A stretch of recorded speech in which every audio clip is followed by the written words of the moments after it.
Hi everyone, it's Jennifer Miller. You've made it to week 3 of project planning and development. Congratulations. That means you are more than halfway done with the class. Now I do want to say thank you to those of you who were able to join us for our thesis project go-to meeting last Thursday. If you were not able to make it, be sure to check out the keynote presentation so that you are thoroughly prepared for the upcoming thesis project. As a reminder, your first submission is going to be due in month 21, and that is your proposal.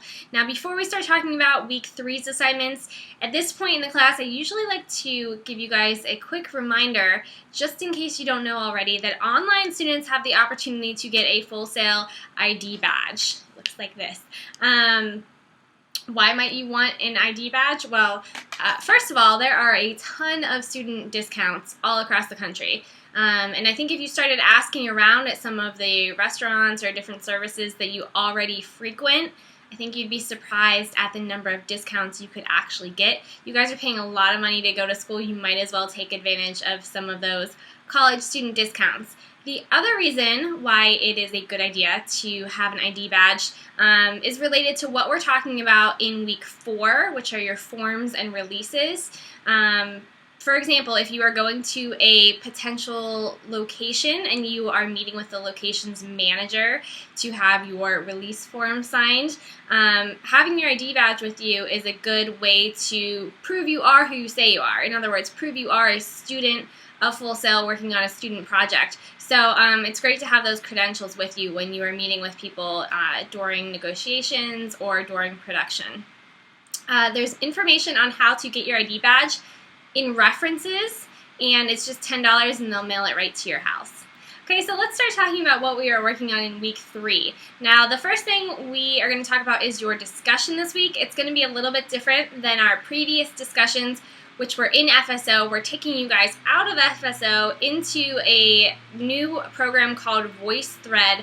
VoiceThread is a web application. You do not need to download anything, and it's free to use. Now, you will have to sign up for a new student name and password or a new account. I'm sorry, I know that you guys have a bajillion names and passwords by now, but I promise you I would not make you do this if I did not think that it was a worthy application. It's a lot of fun to use. So check it out, sign up for VoiceThread, create an account. Okay, by Tuesday morning, I will have posted all of your groups. So you'll be assigned into groups, and those groups will be probably about 5 or 6 students per group, okay? And you'll have a link to your group's forums. So when you go to that forum, you're going to have all your storyboard PDFs that you turned in week 2. They're going to be loaded in there, and you'll be able to critique everyone else in your group. Now, in VoiceThread, you can use video commenting, audio commenting, or text commenting, so make sure you read the full assignment directions before you get started, and let me know if you have any questions. The VoiceThread peer critique forum is open until Sunday. Okay? Now, in addition to our discussion this week, we have 2 exercises. Now, you'll notice that they're called exercises instead of projects.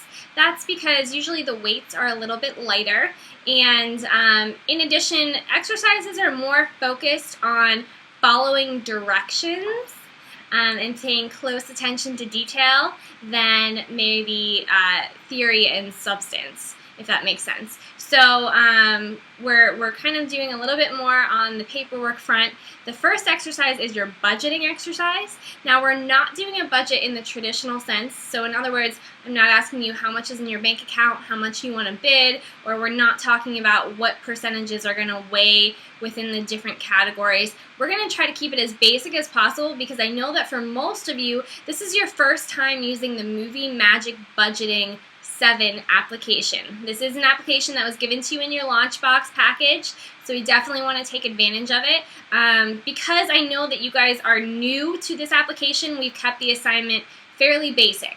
So what we're going to do is use a hypothetical situation. It's a 3-day shoot, okay? It's going to take you 3 days to shoot this hypothetical fictional project. I'm giving everybody in the class the same amount of money. Okay, and everyone in the class needs to buy gear from all the required categories using the budget that you've been given. You want to spend as much as you can without going over, okay? And just think of this as sort of like a shopping spree. That's how I like to think of it, at least. So hopefully it'll add a little bit of fun to the budgeting assignment. And then you're going to turn in that assignment as a MBD file. Now, Movie Magic projects are the only file type this month that FSO will not accept. So if you try to turn it in as is, FSO is going to give you an error message. What you need to do is zip that file. Again, it's the only file this month you have to zip, but the budget assignment, you need to zip it before you turn it into FSO, or you will get an error message. The budget is due by Sunday, by midnight. Okay, and the last thing that we are doing is a casting exercise. What we are asking you to do is work in Celtx. Check out the tutorial video. You are going to complete one entry in your character catalog. So you're going to fill out all the background information on one of the characters in your script, and then you are going to actually cast or pre-cast a possible actor or talent for that position. Okay, this is a real world person that you need to contact. Okay, this is not someone that you just find their picture online and think they might be good. This is not a celebrity. This is not one of the actors from the week 2 headshots considering casting discussion.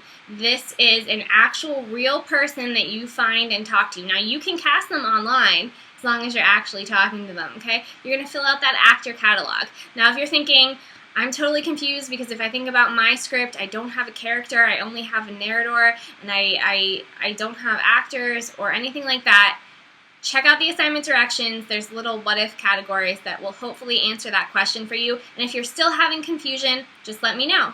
Okay, the casting exercise is due as your updated Celtx file, last name underscore first name. It's going to be due by Sunday by midnight.